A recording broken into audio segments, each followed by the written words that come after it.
وصحبه ومن والاه لا حول ولا قوة إلا بالله.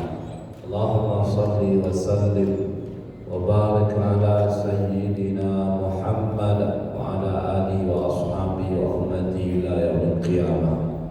سبحانك لا علم لنا إلا ما علمتنا إنك أنت العليم الحكيم. اللهم افتح علينا فتوح العارفين بحكمتك وانشر علينا رحمتك وذكرنا ما نسينا وعلمنا ما جهلنا يا ذا الجلال والإكرام. أما بعد.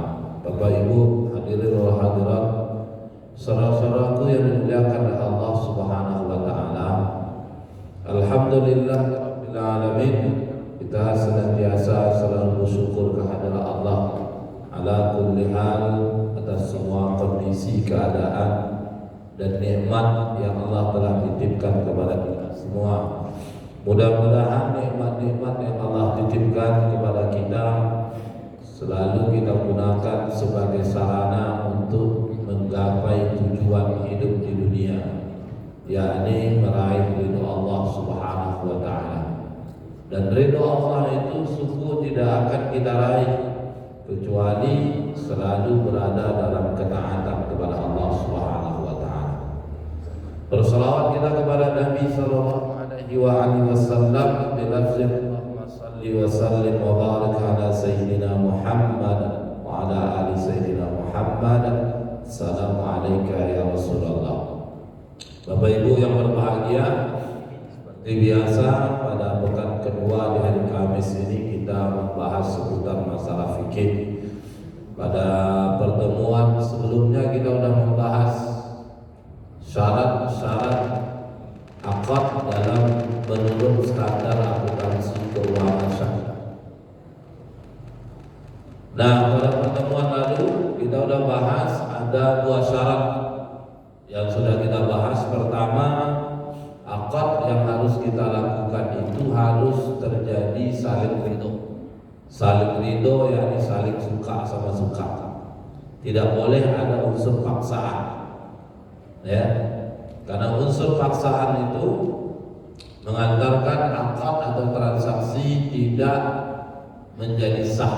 Tidak sahnya bukan karena perkara usul yakni rukunnya, tapi disebabkan oleh syarat-syaratnya, sehingga akad menjadi tidak sah dan dikategorikan akad fasad. Kenapa? Karena ada unsur paksaan. Nah, yang kedua, akad itu harus terjadi pada objek yang halal dan thayyibah. Halal dan thayyibah, halal dan baik. Maknanya adalah halal dan thayyib itu sepaket. Yang halal pasti baik, yang baik itu mesti halal. Jadi halal dan thayyibah itu bukan terpisah. Selama ini mungkin kita memaknai akad objeknya itu halal dan baik itu halal belum tentu baik, baik belum tentu halal. Padahal Al-Quran tidak memisahkan. Kulu min thayyibati ma razaqnakum fil ardi halalan thayyibah, bukan halalan wa thayyibah. Nah, maknanya apa halalan thayyibah itu? Yang halal itu pasti baik, yang baik itu mesti halal. Kalau sesuatu yang sudah halal pasti dia baik. Sesuatu yang baik mesti halal. Nah, ini syarat yang kedua. Kalau akad mesti objeknya halal dan thayyibah. Yang ketiga, keempat, kelima kita rangkum dalam satu istilah. Akad harus terhindar dari prinsip maghrib. Maghrib itu singkatan dari maisir, gharar, dan riba. Jadi 3, 4, 5. Maghrib, maisir. Maisir itu apa? Judi. Jadi apapun unsur judi dalam akad itu akan menjadi tidak sah. Hari ini tanpa kita sadari Bapak Ibu, praktek judi ini terjadi dan bahkan tanpa kita sadari kita melakukannya. Selama ini kita pahami judi itu hanya taruhan, undian. Padahal judi itu para ulama misalkan dalam kitab Al-Aqwal fi Daulatil Khilafah itu ditulis oleh Syekh Abdul Qadir Zallum. Beliau buat kriteria, dikatakan judi itu harus terpenuhi 3 syarat. Syarat yang pertama dikatakan judi kalau ada aktivitas menyerahkan harta. Yang kedua dikatakan judi terpenuhi syarat yang kedua. Apa itu? Adanya la'ib, permainan. Yang ketiga, ada yang menang dan kalah. Yang menang dapat harta yang diserahkan, yang kalah tidak mendapatkan apa-apa. Nah, kalau terpenuhi tiga syarat ini, maka tiga syarat ini mengantarkan kita pada transaksi maisir alias judi. Allah dengan tegas mengatakan, innamal khamru wal maisir wal ansab wal azlam rijsun min amali syaitan fajtanibu. Maka jauhi. Apa yang dijauhi? Khamru, khamar, wal maisir, judi. Nah, hari ini kita melihat banyak praktik maisir ini terjadi di tengah-tengah kita.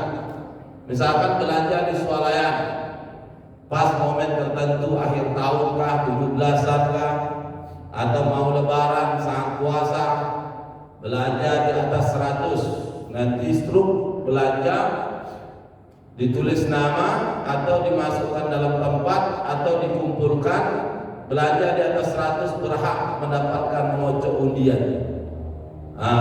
Yang undian itu kalau kita ambil dapat hadiah, ada yang tak dapat. Nah, maka dari itu ini praktek judi.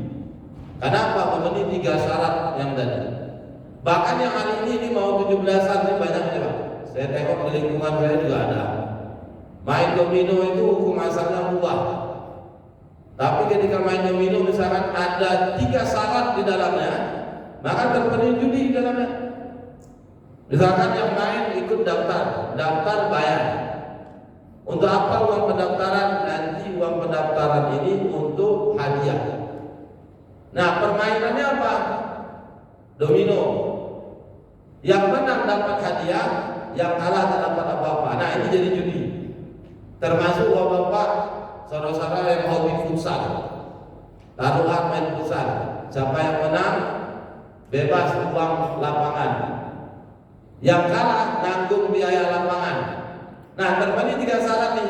Apa syarat pertama? Adanya kesepakatan menyerahkan harta, duit, lapangan. Ada permainannya lainnya itu adalah futsal. Yang menang nanggung bayar, yang menang tidak bayar, yang kalah nanggung pembayaran, duit, lapangan.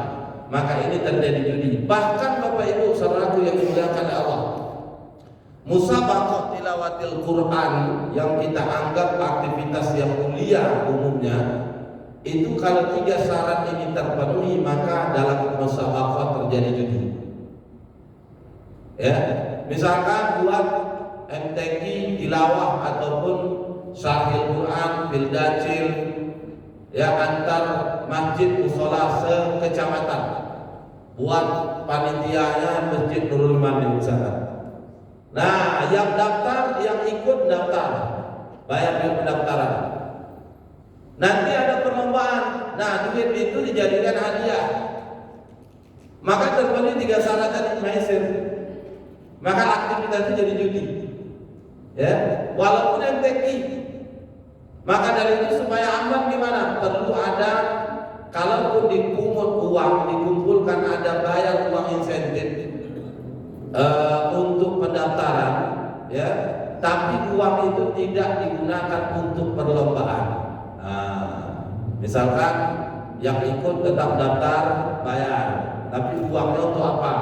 Akomodasi panitia, duit untuk dewan juri, misalkan untuk beli minuman, snack. Nah, hadiahnya dari mana? Dari pimpinan atau dari sponsor.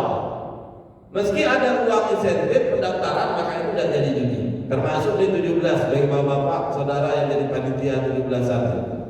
Ini sering main makan kerupuk, kan kadang ada itu bola dangdut, kadang bola pakai dangdut, bapak-bapak suruh pakai sarung, ya, main bola. Nah, yang ikut bayar misalkan 50.000 satu tim. Nanti duitnya diberikan hadiah. Mak-mak juga gitu lomba makan kerupuk. Nah, bayar misalkan 10.000 pendaftaran. Nanti hadiahnya apa? Perlengkapan atau peralatan dapur. Nah, duitnya dari mana? Duit dari yang tadi dikumpulkan. Maka terpenuhi tiga syarat judi di dalamnya. Maka dari itu berhati-hati. banyak Bapak Ibu saudaraku yang hari ini praktek judi tanpa kita sadari, dan kita tahu ingin sekali judi itu kita jauhi, tapi tanpa kita pahami, ketika kita tidak paham teori konsep judi itu, ya, maka tanpa kita sadari melakukan praktek judi tersebut. Ya, misalkan belanja di swalayan kayak tadi, dapat belanja bisa ikut undian akhir tahun. Ya, berbeda kalau sekiranya Bapak Ibu, khususnya ibu-ibu lah, yang beli piring cantik, piring deterjen dapat hadiah piring cantik, itu udah judi. Atau kadang-kadang swalayan tertentu mengumpulkan poinnya diakumulasi sampai sekian, misalkan 1000 dapat hadiah gelas. Nah ini udah judi, karena apa? Ini hadiah. Ya, tidak ada perlombaan di dalamnya. Inilah yang pertama, maisir. Yang kedua, GH, goror ketidakjelasan. Yang hari ini banyak kita lakukan, terjadi misalkan melakukan transaksi yang kita lakukan itu tidak jelas apa barangnya. Makanya Nabi mengatakan dalam sabdanya, la tasdaru sama fil ma' fa innahu gharar. Jangan kamu jual ikan dalam air, karena menjual ikan dalam air itu hukumnya gharar. Misalkan beli sapi, anak sapi masih dalam perut induknya. Beli ikannya masih dalam sungai. Dan bahkan kita banyak terjadi, Pak, di masyarakat, misalkan beli buahnya masih di pohon, sementara di pohon itu masih putihnya, sudah diborong, sudah dipoking. Kalau di masyarakat kita namanya jual beli hijau. Nah ini jual beli gharar, karena Nabi transaksi seperti ini dilarang. Nah yang terakhir itu mengandung transaksi rib itu adalah riba. Nih kalau dari riba mungkin sesuatu yang mutlak kita hindari. Hari ini banyak praktek transaksi ribawi terjadi di tengah-tengah masyarakat kita. Seperti Jumat lalu kita sudah bahas pada saat khutbah Jumat, yang hari ini sangat banyak di tengah masyarakat kita, bahkan diistilahkan sampai pada kondisi menggurita di tengah masyarakat, seperti pinjaman online atau pinjaman daring, baik legal maupun ilegal. Kalau legal terdaftar di OJK, Otoritas Jasa Keuangan, dengan bunga lebih kurang 0,8%. Kalau yang ilegal tidak terdaftar di Jasa Otoritas Jasa Keuangan dan bunganya itu sangat besar. Terlepas terdaftar atau tidak, karena mengandung unsur transaksi ribawi, maka pinjaman online yang terjadi hari ini itu masuk kategori yang dilarang atau diharamkan oleh Allah Subhanahu wa taala. Bahkan ancaman jelas dan tegas. Ya, bahkan Nabi SAW mengatakan dalam sabdanya, itu dalam sebuah hadis ketika Nabi melakukan Isra wal Mi'raj. Ataitu, kata Nabi, aku melihat di mana aku ketika saat Isra Mi'raj melihat ada ala qaumin fi butunihim, di mana suatu kaum itu ada di dalam perut mereka itu hayat, ada perutnya seperti rumah, dan di dalam rumah itu ada ular-ular. Dan aku bertanya kepada Jibril alaihissalam, haula ya Jibril, siapa mereka itu wahai Jibril alaihissalam? Maka Jibril mengatakan, qala haula'i akalatur riba, mereka adalah para pemakan riba. Maka dari itu Bapak Ibu saudaraku yang berbahagia, dari hadis ini jelas sekali kalau transaksi mengandung unsur riba, maka ancaman keras dan tegas dari Allah dan juga dari Rasulullah, maka di hari kiamat akan mendapatkan siksaan yang berat.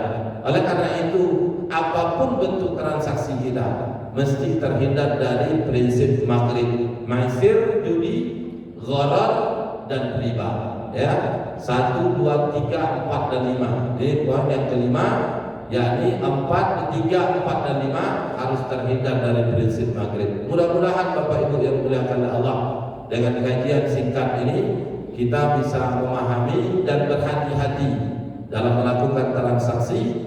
Ketika kita lakukan transaksi itu benar-benar syar'i, sehingga apa yang kita miliki tidak sekedar diizinkan oleh Allah untuk kita miliki, tapi sesuatu yang kita miliki itu benar-benar yang mengantarkan kita kepada ridho Allah, dan kelak di hari kiamat menyelamatkan kita dari azab nerakanya Allah Subhanahu wa taala. Karena ingat, berkaitan dengan harta ini berat, ujiannya, dan berat pula pertanggungjawabannya di sisi Allah Subhanahu wa taala. Mudah-mudahan kita terhindar dari transaksi yang dimurkai oleh Allah, yang mengantarkan kita kepada murkanya Allah.